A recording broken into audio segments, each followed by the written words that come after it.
अस्पताल में मियो बिस्तर से उठने की कोशिश कर रही होती है। तभी डॉक्टर माँ उसके पास आ जाता है और कहता है, इतनी जल्दबाजी करोगी तो ये जख्म नासूर बन जाएंगे। मियो उसकी तरफ देखते हुए कहती है, मेरे पास आराम करने का वक्त बिल्कुल नहीं है। डॉक्टर माँ कुछ पल उसे देखते रहता है, फिर कहता है, मान लो अगर इतनी मशक्कत करने के बाद तुम उस तक पहुँच भी गई और वो तुम्हारे सामने खड़ा होकर पूछ बैठे, आप कौन है, तब क्या करोगी? ये सवाल सुनकर मियो बिल्कुल खामोश हो जाती है। उसके पास कोई जवाब नहीं होता। डॉक्टर माँ कमरे से बाहर निकलते हुए कहता है, बीमारी मोहब्बत नहीं देखती, हर चीज़ के लिए तैयार रहना। मियो एक बार फिर उठने की कोशिश करती है। डर से कराहते हुए वो अपने पैरों पर खड़ी हो जाती है।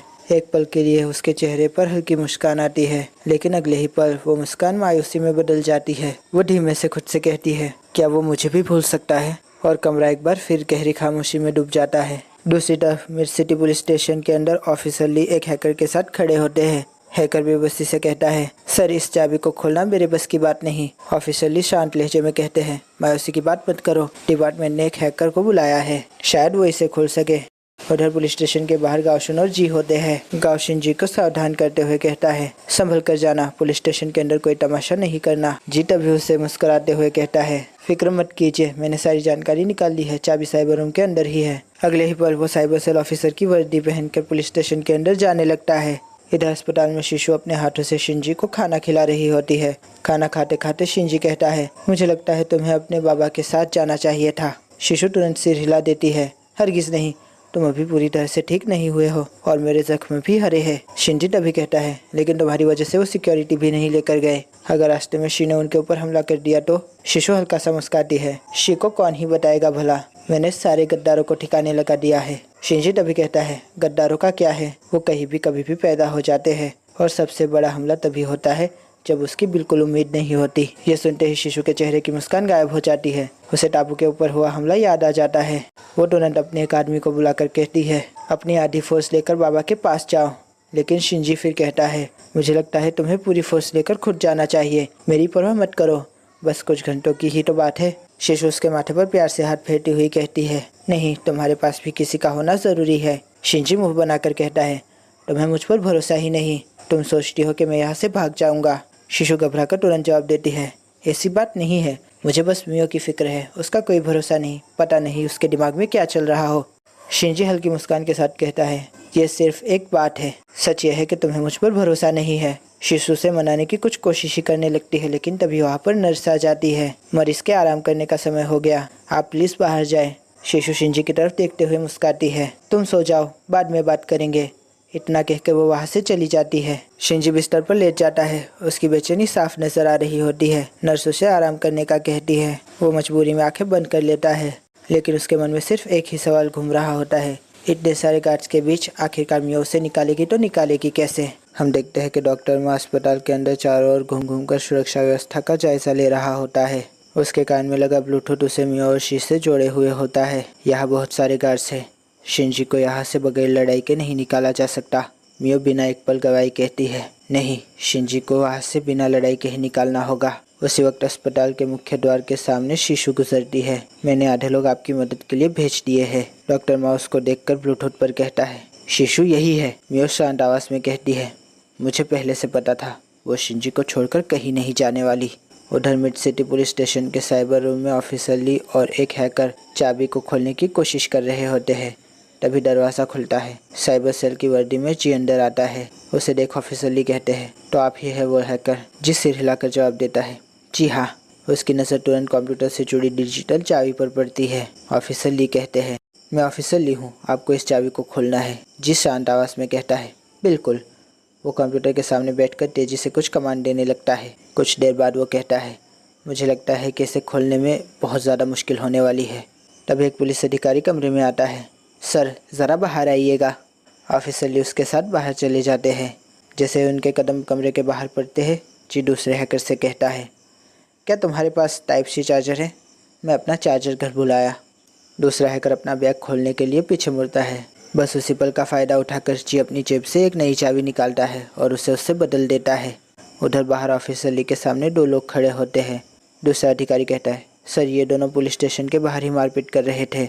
ऑफिसर ली गुस्से में कहते हैं, पुलिस स्टेशन के बाहर ही गुंडागर्दी कर रहे हो? बहुत चर्बी चढ़ी हुई है तुम लोगों को। थोड़ी देर बाद वो वापस साइबर रूम में लौट आते हैं। जैसे ही वो अंदर आते हैं, जी अपनी कुर्सी से उठकर कहता है, हो गया। दूसरा हैकर हैरान रह जाता है, इतनी जल्दी कैसे? वो शक भरी नज़रों से पूछता है, ज़रा बताओ तो क्या किया तुमने? जी हल्की मुस्कान के साथ जवाब देता है, ये एक सीक्रेट है। ये सुनते ही दूसरा हैकर झुंझला जाता है और गुस्से में कमरे से बाहर निकल जाता है। ऑफिसर ली तुरंत पूछते हैं, क्या मिला तुम्हें? जी शांत आवाज़ में कहता है, बहुत सारी फाइलें हैं यहाँ पर, आप खुद देख लीजिए, अब मैं चलता हूँ। वो उठकर जाने लगता है, लेकिन ऑफिसर ली उसके कंधे पर हाथ रख देते हैं। एक पल के लिए जी बहुत ज़्यादा घबरा जाता है, लेकिन अगले ही पल ऑफिसर ली मुस्कुराते हुए कहते हैं, आपका बहुत बहुत शुक्रिया। जी भी मुस्कुरा कर कहता है, कोई बड़ी बात नहीं। इतना कहकर वो कमरे से बाहर निकल जाता है। कुछ ही देर बाद ऑफिसर ली कंप्यूटर के अंदर फाइलों को खोलकर देखने लगते हैं। उधर जी पुलिस स्टेशन के बाहर निकलकर गावशुन की कार में बैठ जाता है। उसके बैठते ही गावशुन तेजी से गाड़ी को भगाने लगता है। गाड़ी चलाते हुए वो पूछता है, चाबी? जी मुस्कुराते हुए अपनी जेब से असली चाबी निकालकर उसकी तरफ बढ़ा देता है। उसे देखते ही गावशुन के चेहरे पर मुस्कान आ जाती है। इधर डॉक्टर माँ अस्पताल के गलियारों में खड़े होकर शिंजी के कमरे के बाहर तैनात गार्डों को ध्यान से देख रहे होते हैं। वो मन ही मन में सोचते हैं, इतने गार्डों के बीच बिना लड़ाई के शिंजी को निकालना नामुमकिन है। इतना सोचकर वो सीधे कमरे की तरफ बढ़ने लगते हैं। जैसे ही वो दरवाजे तक पहुंचते हैं, एक गार्ड उनका रास्ता रोक लेता है। आईडी दिखाइए। डॉक्टर माँ बिना घबराए अपनी आईडी पास उसको दे देते हैं। अपनी मेडिकल डिग्री का रजिस्ट्रेशन नंबर बताइए। डॉक्टर माँ तुरंत सही नंबर बता देते हैं। उसी समय शिशु भी वहाँ पर पहुँच जाती है। वो डॉक्टर माँ को गौर से देखने लगती है। आप कौन हैं? मैंने आपको पहले यहाँ पर नहीं देखा। डॉक्टर माँ शांत स्वर में कहते हैं, मैं छुट्टी पर था। तभी एक गार्ड कहता है, मैडम वेरिफिकेशन हो गया है, ये डॉक्टर ही है। लेकिन शिशु अभी भी तफ्तीशनाक नज़र आ रही होती है। अभी तो शिंजी का आराम करने का वक्त है, इस वक्त तो नर्सें भी चेकअप नहीं करती। डॉक्टर माँ मुस्कुरा कर कहते हैं, मैं आज ही लौटा हूँ, इसलिए मरीज़ का एक सामान्य चेकअप करने आया हूँ।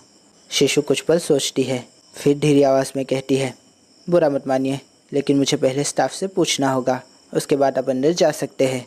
ये सुनते ही डॉक्टर माँ गुस्से का नाटक करने लगता है। तुमने मुझे समझ क्या रखा है? मैं एक MBBS डॉक्टर हूँ, कोई सड़क छाप आदमी नहीं जिसकी तुम जांचबीन करवाओ। शिशु की इस बात पर सटक जाती है। वो कहती है, तो MBBS होगा तो अपने घर पर होगा, अगर कमरे में जाना है तो जाँच करवानी होगी। इतना सुनते ही गार्ड्स भी हरकत में आ जाते हैं। माँ समझ जाता है कि अब वो नहीं बचेगा। वो मन ही मन कहता है, तू तो गया बेटा। उधर दूसरी तरफ गावशुन और जी हेलीकॉप्टर के पास पहुंच चुके होते हैं, लेकिन अचानक गावशुन रुक जाता है। उसे कुछ अजीब महसूस होता है। वो धीमे से कहता है, ये एक चाल है। उसी पल ढाई ढाई ढाई चारों ओर से गोलियां चलने लगती है। गावशुन तुरंत जी को धक्का देकर एक दीवार के पास छिप जाता है। दोनों दीवार की ओर में बैठे हुए होते हैं। सामने की तरफ से गोलियां फायर हो रही होती है। गावशुन हैरानी से कहता है, किसी को शक न जाए इसलिए मैं अकेला निकला था, फिर भी इन्हें कैसे पता चल गया, वो भी इतनी जल्दी? अचानक से ढाई से आवाज़ आती है। वो दर्द से कराहता हुआ ज़मीन पर गिर जाता है। तभी उसके पीछे खड़ा जी सामने आता है। उसके हाथ में पिस्तौल होती है और उसकी नली से अभी भी धुआं निकल रहा होता है। जी हल्का सा इशारा करता है और उसके आदमी गोलियां चलाना बंद कर देते हैं। गावशुन दर्द से तड़पता हुआ बस एक अल्फाज कह पाता है, गद्दार। तभी जी ठंडी मुस्कान के साथ जवाब देता है, समझने में थोड़ी देर हो गई आपको। वो आगे झुककर कहता है, यहाँ आप और वहाँ क्वीन दोनों ही नहीं बचेंगे। गावशुन अपनी बची हुई पूरी ताकत से उसका गिरेबान पकड़ लेता है। टूटी हुई आवाज़ में वो कहता है, अगर शिशु को कुछ भी हुआ तो तुझे इबरत का निशान बना दूंगा, समझा? इसके लिए पहले आपको दूसरा जन्म लेना पड़ेगा बॉस। इतना कहकर वो जेब से असली चाबी निकालकर गावशुन को दिखाता है। फिर ढाई एक और गोली चलती है। गावशुन वही निढाल होकर गिर जाता है। जी उसे कुछ पल देखता रहता है। तभी दूर से शिशु के भेजे हुए आदमी वहाँ पहुँच जाते हैं। वो जी पर गोलियां चलाने लगते हैं। जी गावशुन को वहाँ पर छोड़ के अपने आदमियों के साथ निकल जाता है। उधर अस्पताल में शिशु अपने गार्ड से कहती है, पता करो ये डॉक्टर सच में यहाँ पर काम करता भी है या नहीं। ये सुनते ही डॉक्टर माँ के माथे पर पसीना छलक जाता है। वो मन ही मन में सोचते हैं, आज तो गया बेटा। तभी एक गार्ड दौड़ता हुआ आता है, मैडम बॉस को गोली लग गई है। शिशु जैसे पत्थर की हो जाती है ये सुन। क्या? लेकिन उनके बारे में तो सिर्फ मुझे पता था। और तभी गार्ड कांपती हुई आवाज़ में कहता है, जी ने हमसे गद्दारी की है। ये सुनते ही शिशु के पैरों तले से ज़मीन खिसक जाती है। वो कुछ समझ नहीं पाती। वो गिरने लगती है, लेकिन तभी पास खड़ा गार्ड उसे संभाल लेता है। उसकी आंखों से आंसू बहने लगते हैं। अगले ही पल वो बेकाबू हो जाती है। नहीं, ऐसा नहीं हो सकता। वो सामने रखी चीज़ों को उठाकर फेंकने लगती है। गार्ड उसे काबू करने की कोशिश करने लगते हैं। इसी अफरा तफरी का फ़ायदा उठाकर डॉक्टर माँ चुपचाप शिंजी के कमरे में चला जाता है। शिंजी उसे देखकर पूछता है, तुम कौन हो? तभी बाहर से शिशु के चीखों की आवाज़ सुनाई देती है। शिंजी घबराकर उठने लगता है, लेकिन तभी माँ उसका हाथ पकड़ लेता है। वो कहता है, मुझे मियो ने भेजा है। मियो? डॉक्टर माँ तुरंत डॉक्टर वाले कपड़ों को शिंजी को पहना देते हैं। उसके चेहरे पर मास्क लगा देते हैं। डॉक्टर माँ फुसफुसाते हैं, नीचे पार्किंग के अंदर पीले रंग की छोटी सी इलेक्ट्रिक कार तुम्हारा इंतजार कर रही होगी। इतना कहकर वो बाहर निकल जाते हैं। सारे गार्ड शिशु को संभाल रहे होते हैं। किसी का भी ध्यान उसकी तरफ नहीं जाता। कुछ देर बाद डॉक्टर की वर्दी और मास्क पहने शिंजी कमरे से बाहर निकल आता है। उसकी नज़र रोती हुई शिशु पर पड़ती है। उसे पता नहीं था कि वो क्यों रो रही है। वो एक पल रुकता है, फिर खुद को संभाल कर आगे बढ़ जाता है। डॉक्टर माँ पहले से ही पीले इलेक्ट्रिक कार में बैठा उसका इंतज़ार कर रहा होता है। शिंजी के बैठते ही वो अस्पताल से तेज़ी से गाड़ी बाहर निकालता है। डॉक्टर माँ ब्लूटूथ पर कनेक्ट होता है। शिंजी अस्पताल से बाहर है, क्वीन को ख़त्म कर दो। ये सुनते ही शिंजी सन्न रह जाता है। क्या? उसी पल अस्पताल के मेन गेट पर एक धमाका होता है और अगले ही पल गोलियों की बारिश शुरू हो जाती है। शिंजी चीख पड़ता है, ये तुम लोग क्या कर रहे हो? गाड़ी रोको। लेकिन डॉक्टर माँ रफ्तार धीरे नहीं करता। तभी शिंजी की नज़र सड़क किनारे पर पड़े हुए कूड़ेदान पर पड़ती है। बिना एक पल गवाए वो अचानक स्टीयरिंग घुमा देता है। डॉक्टर माँ चीख उठता है, पागल हो गए हो क्या? अगले ही पल धड़ाम, कार कूड़ेदान से जा टकराती है। डॉक्टर माँ शीशा तोड़ के बाहर गिर जाता है और बेहोश हो जाता है। शिंजी ने सीट बेल्ट लगा रखी थी, इसलिए उसकी जान बच जाती है, लेकिन जोरदार झटके की वजह से उसे चलने में तकलीफ हो रही होती है। फिर भी वो लड़खड़ाते कदमों के साथ अस्पताल की तरफ दौड़ पड़ता है। उधर अस्पताल में शिशु पागलों की तरह गोलियां चला रही होती है। दूसरी तरफ शी के आदमी भी लगातार फायर कर रहे होते हैं। एक गार्ड चिल्लाता है, हमारी तादाद कम है, हमें निकलना होगा। लेकिन शिशु गरज उठती है, हरगिज नहीं, आज इन सब की कब्रें यही खुदेंगी।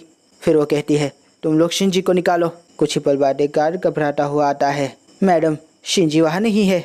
ये सुनते ही शिशु पूरी तरह से सुन्न पड़ जाती है। उसी पल धड़ाम, एक जोरदार धमाका होता है। शिशु बेहोश होकर वहीं पर गिर जाती है। उसके गार्ड्स उसे पीछे की खिड़की से निकाल लाते हैं। वो उसे कार में डालकर वहाँ से निकलने ही वाले होते हैं कि धड़ाम, तेज रफ्तार ट्रक आकर उनसे टकराती है। अचानक से वहाँ पर खामोशी छा जाती है, लेकिन एक गार्ड अभी भी होश में होता है। वो शिशु को कंधे पर उठाकर वहाँ से भागने लगता है। तभी ढाई स्नाइपर की गोली चलती है।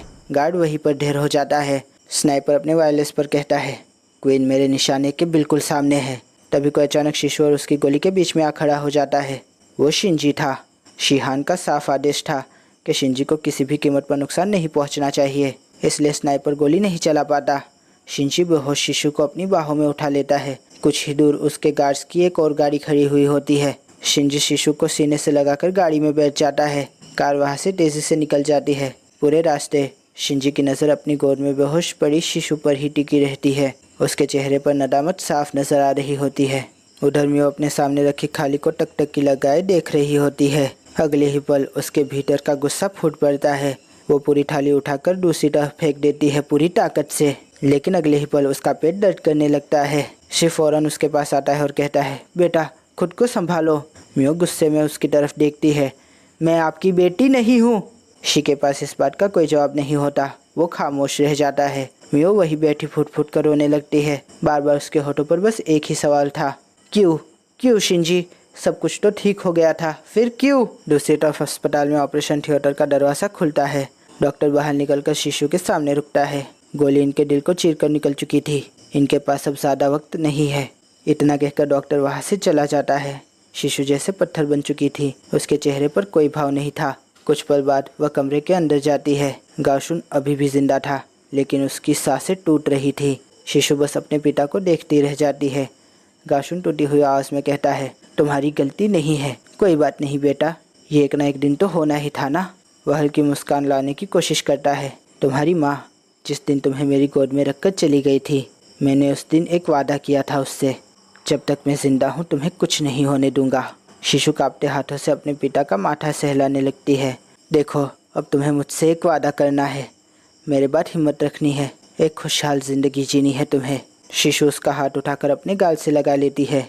गाशुन की सांसें भारी होने लगती है।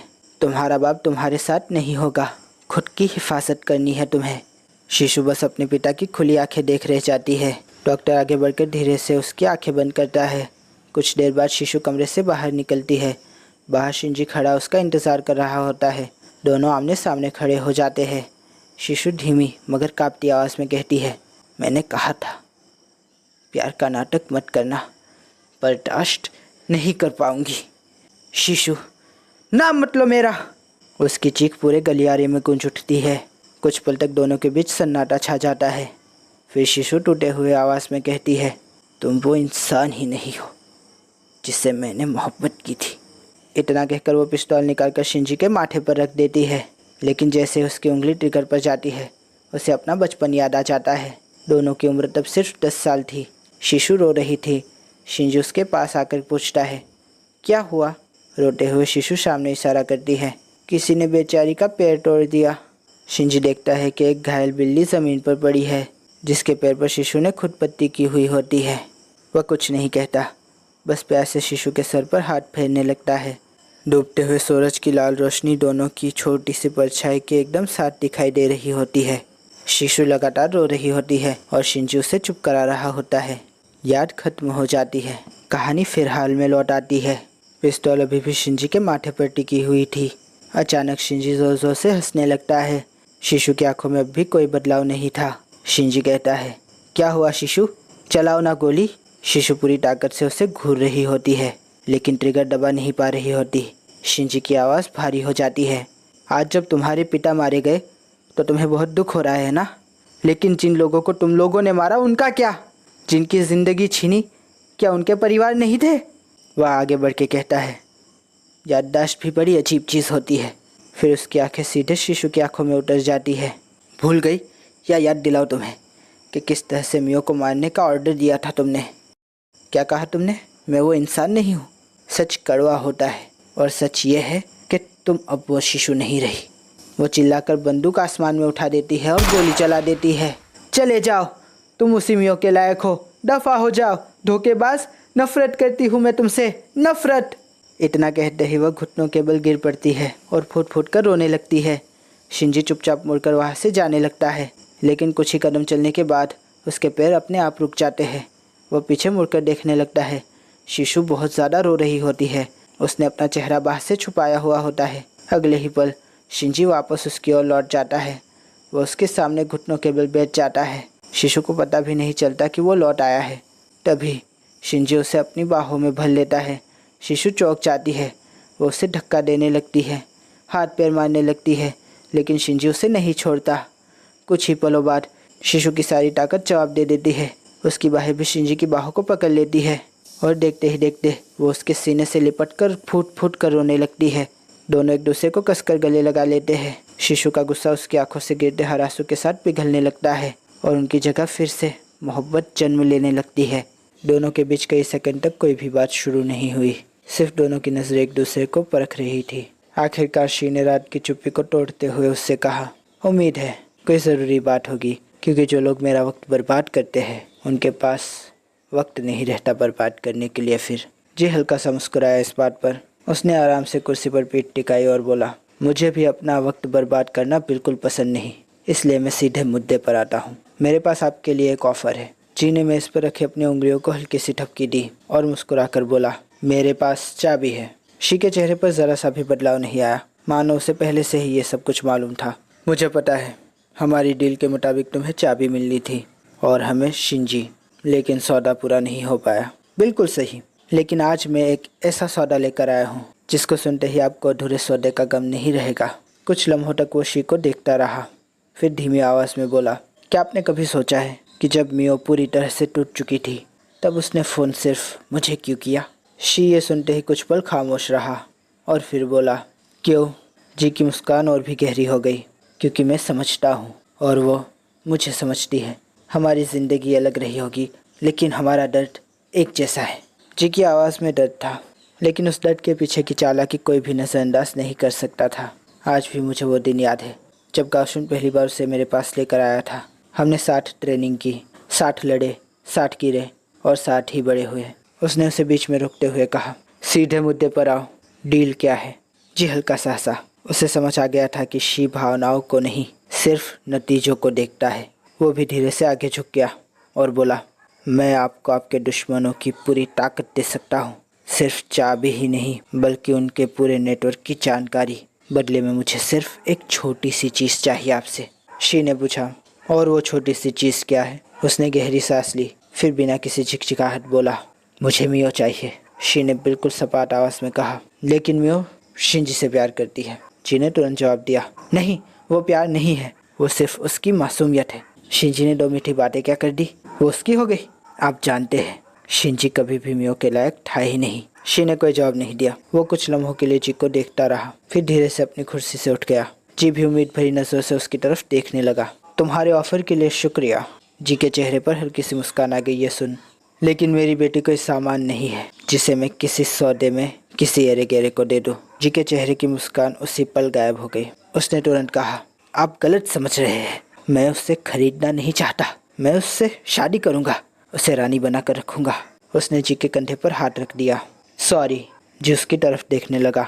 शी बोला, मियो तुमसे शादी नहीं करना चाहेगी।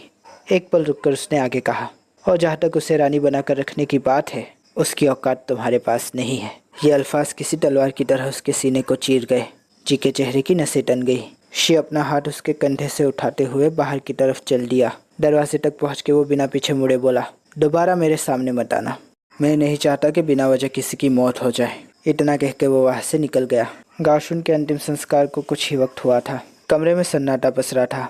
अगर कहीं कोई आवाज़ सुनाई दे रही थी तो वो सिर्फ हवा से लिपटते हुए पर्दों की आवाज़ थी। उसी वक्त पीछे किसी के कदमों की आहट सुनाई देती है। वो धीरे से पलटती है। उसके सामने शिंजी खड़ा होता है। कुछ पल तक दोनों सिर्फ एक दूसरे को देखते रहते हैं। आखिरकार शिशु ने चुप्पी तोड़ी। तुम अभी तक गए नहीं? शिंजी बिना कुछ बोले उसे देखता रहा। शिशु ने फिर से कहा, तुम्हारी मियो तुम्हारा इंतज़ार कर रही है, जाओ ना उसके पास, नाराज़ हो जाएगी अगर नहीं गए तो। शिंजी ने गहरी सांस ली। मैं तुम्हें इस हालत में अकेला छोड़कर कहीं नहीं जाने वाला। ये सुनते ही शिशु के होठ कड़वी हंसी हंसने लगे।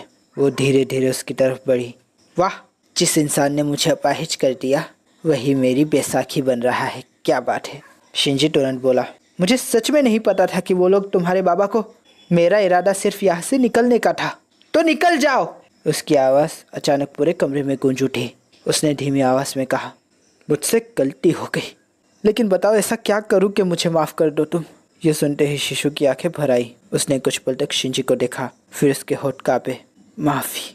शिंजी, तुम सारी ज़िंदगी मेरे सामने हाथ जोड़कर खड़े रहो ना, या शायद तुम अपनी जान भी दे दो। जो चाहे कर लो, मेरे बाबा वापस नहीं आएंगे। कमरे में फिर सन्नाटा छा गया। शिंजी की आंखें झुक गई। उसके पास इस सवाल का कोई जवाब नहीं था। इधर हम मियो को देखते हैं। वो अस्पताल और शी को छोड़कर वहाँ से जा रही होती है। तभी वहाँ पर शी आ जाता है। कहाँ जा रही हो? मियो ने उसकी तरफ देखा। उसकी आंखों में गुस्सा साफ दिखाई दे रहा था। कुछ पल दोनों एक दूसरे को देखते रहे। फिर मियो बोली, मैं मानती हूँ कि तुमने मेरी जान बचाई, लेकिन इससे मैं ये नहीं भूल सकती कि तुमने मेरी माँ के साथ क्या किया था। तुम्हारे साथ रहती हूँ तो मुझे ऐसा लगता है कि मैं अपनी माँ की गुनहगार हूँ। शी ने गहरी सांस ली। शिशु इस समय तुम्हारे खून की प्यासी है। अगर उसे पता चला कि तुम अस्पताल से बाहर हो तो वो। फिर उसने दूसरी बात कही, अभी भी हमें नहीं पता कि शिंजी अब भी तुम्हें प्यार करता है या नहीं। यह सुनते ही मियो का चेहरा उतर गया। शी ने बिना उसकी तरफ देखे कहा, आज मुझसे जी मिलने आया था। मियो ने हैरान होकर कहा, जी? शी ने बिना किसी देरी के कहा, उसने चाबी देने की बात की है और आखिरकार उसने वो मांगा जो उसे उस चाबी के बदले में चाहिए था। उसने कहा, मुझे मियो चाहिए, मैं उससे शादी करूंगा। ये सुनते ही मियो की आंखें फैल गई। क्या? वो हैरानी से बोली, वो पागल है क्या? तुम्हें उससे भी खतरा है, इसलिए मैं तुम्हें जाने नहीं दूंगा। कम से कम तब तक नहीं जब तक कि पता नहीं चल जाता कि शिंजी तुमसे प्यार करता है या नहीं। मियो कुछ देर सोचती रही, फिर बोली, अगर तुम्हें पता चल गया कि शिंजी मुझसे प्यार करता है तो क्या करोगे? शी गहरी आवाज में बोला, मैं अपनी पूरी ताकत लगाकर तुम दोनों को इस शहर ही क्या, इस मुल्क से बाहर भेज दूंगा। ऐसी जगह जहाँ कोई भी तुम्हें ना ढूंढ पाए, ना शिशु, ना मेरे दुश्मन, ना ची और ना ही मैं। कभी कभी जिंदा रहने के लिए भागना नहीं, इंतज़ार करना पड़ता है। वो समझ गई होती है कि फ़िलहाल वो कहीं नहीं जा सकती। डॉक्टर माह सर से पाँव तक पट्टियों में लिपटा हुआ होता है। एक लंबी सांस लेकर वो कहता है, लगता है इस बार सच में मौत बहुत करीब आ गई थी। दरवाजे पर जी खड़ा होता है, हमेशा की तरह, महंगा सूट और चेहरे पर मक्कारी भरी मुस्कान। वो माँ से कहता है, तुम्हारे लिए एक ऑफर है मेरे पास। माँ उसकी तरफ देख रहा होता है पूरी खामोशी से। शिशु अपने कमरे में अकेली बैठी होती है। उसके हाथ में काओशुन की तस्वीर होती है। वो तस्वीर को अपने सीने से लगाकर रो रही होती है। अचानक धड़ाम, कमरे का दरवाजा जोर से खुला। दरवाजे पर बहुत सारी लेडी ऑफिसर्स खड़ी हुई थी। ऑफिसर ली कमरे में दाखिल होते हैं। उनके चेहरे पर जरा सी भी झिझक नहीं थी।